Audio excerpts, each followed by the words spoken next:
جلال الدین رومی محبت کے شہنشاہ کی انوکھی داستان۔ کیا عقل نے سمجھا ہے، کیا عشق نے جانا ہے، ان خاک نشینوں کی ٹھوکر میں زمانہ ہے۔ السلام علیکم دوستو، آج کی ویڈیو میں لے چلوں گا آپ کو ایک ایسے شخص کے سفر میں جسے دیکھ کر دنیا آج بھی حیران رہ جاتی ہے۔ ذرا یہ بات سنیے، کیا آپ کو معلوم ہے کہ آج کے دور میں امریکہ جیسے ملک میں کون سا شاعر سب سے زیادہ مقبول ہے؟ حیرت انگیز بات یہ ہے کہ وہ کوئی اور مغربی شاعر نہیں بلکہ ہمارے علاقے کا جلال الدین رومی ہے، جو 8 صدیوں پہلے پیدا ہوا تھا۔ شروع کرنے سے پہلے میری آپ سے درخواست ہے کہ چینل کو سبسکرائب کر لیں اور ہماری ویڈیو کو لائک کر لیں۔ یقین جانیں کہ آج کی یہ کہانی سن کر آپ کمنٹ میں لکھیں گے واہ کیا بات ہے، اور بتائیں کہ آئندہ کس عظیم شخصیت کے بارے میں جاننا چاہتے ہیں۔ تو چلیے شروع کرتے ہیں یہ دلچسپ واقعہ۔ مولانا روم کا ابتدائی دور، ایک ستارے کا طلوع۔ 1207-800 سال پہلے کی بات ہے، جب آج کے افغانستان میں واقع بلخ شہر میں ایک بچے نے آنکھ کھولی۔ اس وقت کون سوچ سکتا تھا کہ یہ ننھا بچہ آگے چل کر پوری انسانیت کو عشق کا پیغام دے گا۔ اس بچے کے والد بہاؤالدین کوئی عام انسان نہیں تھے، وہ اپنے دور کے سب سے نامور عالم تھے۔ لوگ انہیں سلطان العلماء کے لقب سے پکارتے تھے۔ ان کے علمی مجالس میں اتنا ہجوم ہوتا کہ بیٹھنے کی جگہ ملنا مشکل تھا۔ والدہ مومنہ خاتون ایک نیک اور صالحہ خاتون تھی۔ انہوں نے اپنے بیٹے کے دل میں بچپن ہی سے اللہ کی محبت کے بیج بوئے۔ رومی واقعی ہی قابل تھے۔ والد کے ساتھ بیٹھ کر قرآن حکیم، حدیث، فقہ یہ سب کچھ سیکھتا رہا۔ یادداشت اتنی تیز کہ ایک بار سننے پر سب کچھ محفوظ ہو جاتا۔ ایک دن اچانک خبر آئی کہ چنگیز خان کی فوجیں قریب آ رہی ہیں۔ منگول لشکر جہاں جاتے ہیں تباہی پھیلا دیتے ہیں۔ آپ کے والد بہاؤالدین نے فیصلہ کیا کہ یہاں اب رہنا محفوظ نہیں رہا۔ آپ کے خاندان کا عظیم سفر اور گھر سے دوری، سوچئے کتنا مشکل ہوا ہوگا۔ اپنا گھر، اپنا شہر، اپنی ساری زندگی چھوڑ کر نکلنا۔ 1215 میں جب یہ خاندان بلخ سے نکلا تو کسی کو یہ اندازہ نہیں تھا کہ یہ سفر کتنا طویل ہوگا۔ سفر کے دوران ایک بہت اچھی بات یہ ہوئی کہ راستے میں حج کا موقع میسر آیا۔ جب نوجوان رومی نے پہلی دفعہ خانہ کعبہ دیکھا تو ان کی آنکھوں میں وہ چمک آئی جو زندگی بھر باقی رہی۔ پھر کیا تھا، ایک شہر سے دوسرے شہر کا سلسلہ، بغداد، دمشق، حلب میں قیام، ہر جگہ علماء کی طرف سے گرم جوشی سے استقبال ہوا۔ رومی کے لیے یہ سفر بہت مفید ثابت ہوا۔ یہ شہر میں نئے استاذہ سے ملے، نئے تجربات حاصل ہوئے۔ آخرکار ترکی کے سلطان علاؤالدین کی ایک بات نے کہا، تشریف لائیے ہمارے کونیا میں، یہاں آپ کو ہر آسائش فراہم کریں گے۔ آپ کی کونیا میں نئی شروعات۔ 1228 میں جب خاندان کوہنیا پہنچا تو محسوس ہوا جیسے واقعی میں گھر مل گیا۔ اس شہر سے اتنی محبت ہوئی کہ پھر کبھی یہاں سے جانے کا دل نہیں کیا۔ یہاں آ کر آپ کے والد بہاؤالدین نے مدرسے میں تعلیم دینا شروع کی۔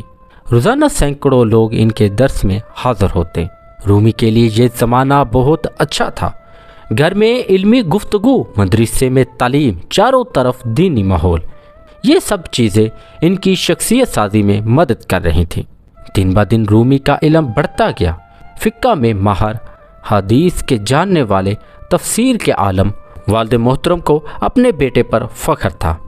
جوانی میں رومی کی شادی ہوئی اور اللہ نے انہیں صاحبزادے سے نوازا جس کا نام تھا سلطان ولد۔ یہی وہ بیٹا تھا جو آگے چل کے ان کا جانشین بنا۔ رومی کی زندگی کا سب سے کڑوا دن 1231 میں رومی کی زندگی کا سب سے کڑوا وقت کون سا تھا؟ وہ دن جب ان کے والد بزرگوار کا انتقال ہوا۔ محض 24 برس کی عمر میں اتنی بڑی ذمہ داری۔ اب پورا مدرسہ رومی کے ذمہ آ گیا۔ تعلیم دینا، مسائل حل کرنا، فتویٰ دینا، یہ تمام کام انہیں کرنے پڑے۔ خوش قسمتی سے والد کے ایک پرانے شاگرد برہان الدین محقق ترمذی تشریف لائے۔ انہوں نے کہا، بیٹا میں تمہاری مزید رہنمائی کروں گا۔ یہ استاد صرف ظاہری علم نہیں سکھاتے تھے بلکہ دل کی باتیں بھی سکھاتے تھے۔ یہیں سے رومی کی اصل روحانی زندگی کا آغاز ہوا۔ علم کی پیاس بجھانے کے لیے رومی نے شام کا سفر بھی کیا اور وہاں کے مختلف علماء سے استفادہ کیا۔ مولانا روم کی شاہ شمس تبریز سے تقدیر ساز ملاقات۔ اب سنیں سب سے اہم واقعہ۔ 1244 کے ایک دن ایک نام معلوم درویش کونیا میں داخل ہوا۔ نام تھا شمس الدین تبریزی۔ کسی کو خیال نہیں تھا کہ اس کی آمد تاریخ بدل دے گی۔ جب رومی اور شمس کی ملاقات ہوئی تو کیا کیفیت رہی ہوگی۔ دونوں کو محسوس ہوا جیسے سالوں سے ایک دوسرے کو تلاش کر رہے تھے۔ یہ محض دوستی نہیں بلکہ روحوں کا اتحاد تھا۔ شمس کی موجودگی میں رومی یکسر تبدیل ہو گئے۔ پہلے جو سنجیدہ عالم تھے اب وہ عشق میں محو درویش بن گئے۔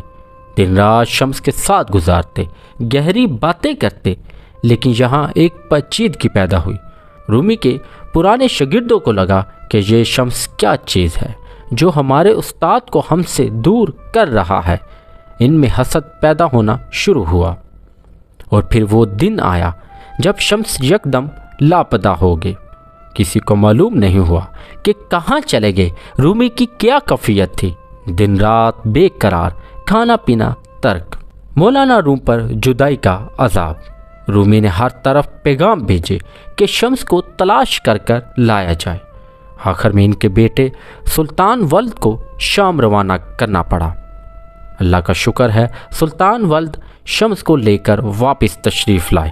رومی کی خوشی کا عالم دیکھنے والا تھا۔ افسوس کہ یہ خوشی زیادہ دیر نہیں ٹکی۔ 1247 میں شمس پھر غائب ہوئے۔ اس بار ہمیشہ کے لیے۔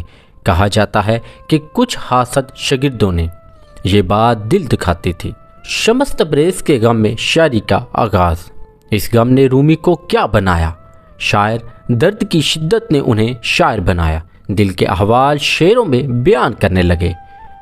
اپنی تمام غزلیں شمس کے نام سے منسوب کی اور مجموعے کا نام رکھا دیوان شمس تبریز۔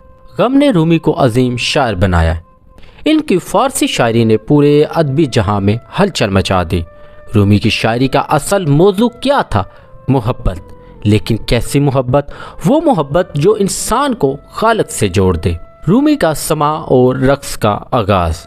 دلچسپ بات یہ ہے کہ رومی نے موسیقی اور رقص کو عبادت قرار دیا۔ کہتے تھے جب دل میں الہی عشق ہو تو رقص بھی عبادت بن جاتا ہے۔ رومی کے پیروکار مولوی کہلائے۔ آج بھی یہ درویش سفید ٹوپی پہنے دائرہ کا رقص کرتے ہیں۔ آپ کا نیا روحانی ساتھی۔ شمس کے جانے کے بعد رومی کو ایک اور روحانی رفیق ملا، صلاح الدین زرکوب۔ پیشے سے زرگر تھے مگر قلب کے صاف۔ صلاح الدین کے ساتھ بھی رومی کا وہی گہرا تعلق ہوا۔ رومی نے اپنی صاحبزادی کمالہ خاتون کا نکاح صلاح الدین سے کر دیا، لیکن قسمت سے یہ غم میں لکھا تھا صلاح الدین کا بھی انتقال ہو گیا۔ مولانا روم کا مثنوی عظیم تخلیق۔ پھر آئے حسام الدین چلبی، رومی کے وفادار ترین شاگرد۔ انہوں نے تجویز دی حضرت اپنا علم کتابی شکل میں محفوظ کر دیں۔ 1258 میں اس تجویز پر رومی نے مثنوی معنی لکھنا شروع کیا، وہ تصنیف جسے فارسی زبان کا قرآن کہا جاتا ہے۔ تصور کرے 15 برس اس مدت میں 6 جلدیں مکمل کی، 25,000 سے زائد اشعار لکھے، ہر شعر زندگی کے اسرار سے بھرپور۔ آپ کا آخری دور 80 سال کی عمر تک کام جاری رکھا، تعلیم دیتے رہے، لکھتے رہے، لوگوں کی رہنمائی کرتے رہے۔ ان کے پاس ہر مذہب کے افراد آتے، مسلمان، عیسائی، یہودی، سب، کیونکہ رومی فرماتے تھے محبت کی کوئی حد نہیں۔ رومی کا وصال 1273 میں شب برات کی رات، جسے رومی نے شب عروس کہا، وہ اپنے خالق سے جا ملے۔ آپ کی وراثت اور اثرات۔ رومی کے جنازے میں اتنا ہجوم تھا کہ کونیا کی تمام گلیاں بھر گئیں۔ ہر مذہب کے لوگوں نے شرکت کی۔ 8 صدیاں بعد آج بھی رومی زندہ ہے۔ ان کی شاعری سوشل میڈیا سے لے کر ہالی ووڈ تک ہر جگہ استعمال ہوتی ہے۔ تو ناظرین، یہ تھی ہمارے جلال الدین رومی کی مکمل داستان۔ ایک ایسے انسان کی جس نے محبت کو زندگی کا مرکز بنایا۔